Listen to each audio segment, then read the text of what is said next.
प्रिय विद्यार्थियों, ये कक्षा छठी का गणित है। अध्याय 14 प्रायोगिक ज्यामिति।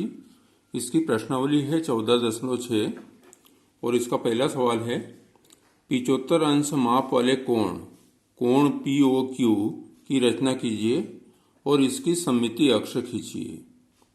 तो यहाँ पर हम पहले बनाते हैं 75 अंश माप वाला कोण की रचना करना है POQ की। तो उसके लिए सबसे पहले हम एक सरल रेखा खींच लेंगे।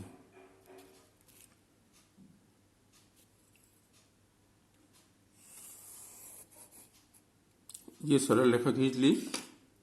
अब इस यहाँ पर एक कोई बिंदु लगा दिया अपनों ने और यहाँ पर एक हम चाप लेंगे।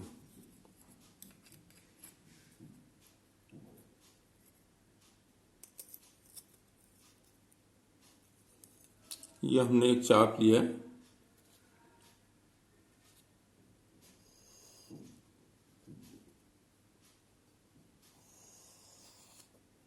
ये इस प्रकार से एक चाप ले लिया। अब यहाँ पर जो चाप का मान है वही को वही रहने देंगे और इस बिंदु पर रखेंगे, इस बिंदु पर। और यहाँ पर हम एक चाप काटा और इस अब जो कटान बिंदु है, जो चाप काटा है, वहाँ पर नोक रखेंगे और ये एक दूसरा चाप काटेंगे। तब ये मान क्या हो गए? ये मान हो गए हैं, ये 60 अंश हुआ है, ये 120 अंश हुआ है और ये 180 अंश है। अब अपनों को कितना चाहिए? अपनों को 75 अंश चाहिए। तो 60 अंश तो हो गया है।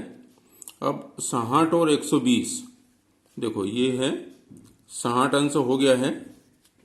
अब 60 और 120 के बीच में हमने आधा करा, इसको आधा करेंगे। तो जो चाप लिया है उसी चाप को ले लेंगे और 60 से ज़्यादा चाहिए हमको। तो ये 60 और 120 के बीच में हम एक ये इस प्रकार से चाप काट रहे हैं।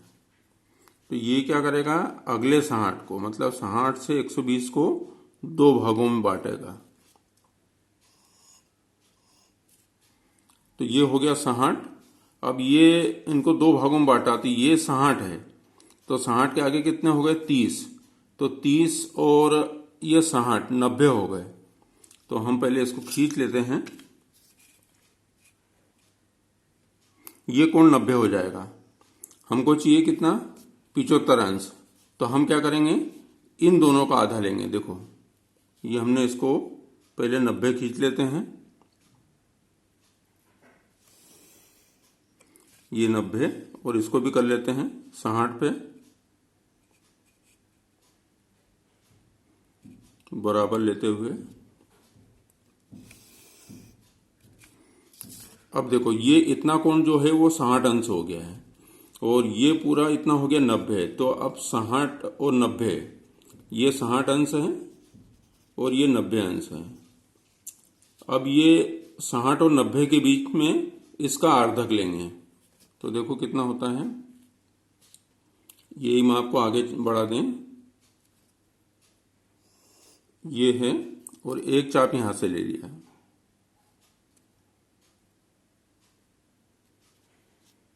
ये चाप ले लेते हैं, ये ले लिया। अब ये क्या करेगा? 60 और 90 के बीच का भाग है 30 अंश, उसको दो भागों में बांट रहा है।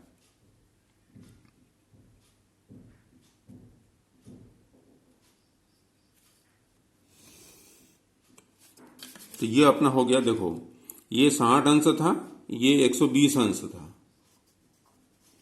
तो हमने क्या करा? 60 अंश तो है क्योंकि हमको 75 अंश चाहिए। तो 60 अंश के बाद में कितने अंश चाहिए? 15 अंश चाहिए। अब ये 60 और 120 के आधे करे तो ये आ गया 90। अब 90 तो 60 तो ये और 30 ये, तो 60 30 90, हमको चाहिए 75।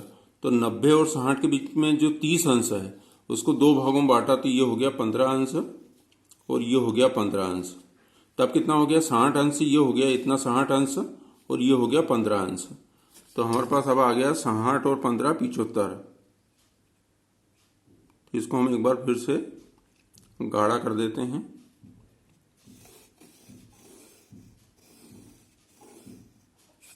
तो ये हमारे पास कौन सा कोण आ गया? कोण POQ।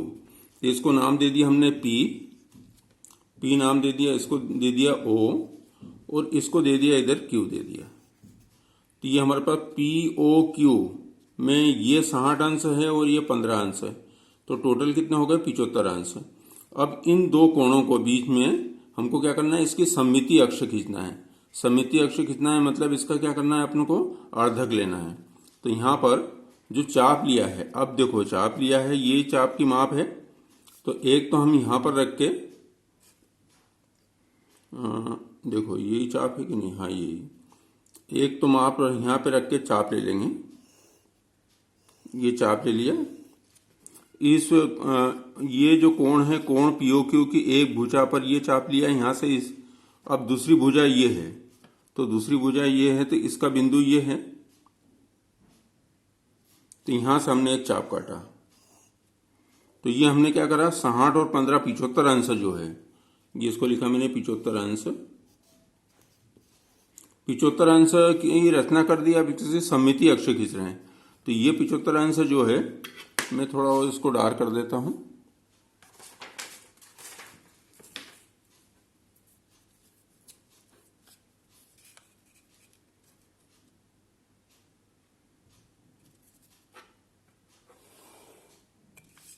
ये कोण है और ये कोण है। अब इसका हमने क्या करा, अर्धक खींचा, ये अर्धक खींचा है। इस कोण 75 अंश का ये अर्धक खींचा है, तो अर्धक को मिला देता हूं मैं।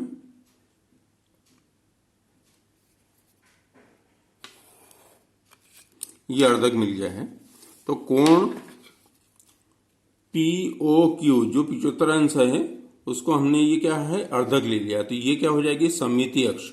सममिति अक्ष क्यों, क्योंकि इधर का भाग और इधर का भाग ये दोनों आपस में बराबर होंगे। ये आधा भाग रहेगा 75 अंश का आधा भाग, और ये आधा भाग। तो ये हमने 75 अंश माप की कोण की रचना कर दी और उसकी सममिति अक्ष खींच दी। इस वीडियो को देखने के लिए धन्यवाद।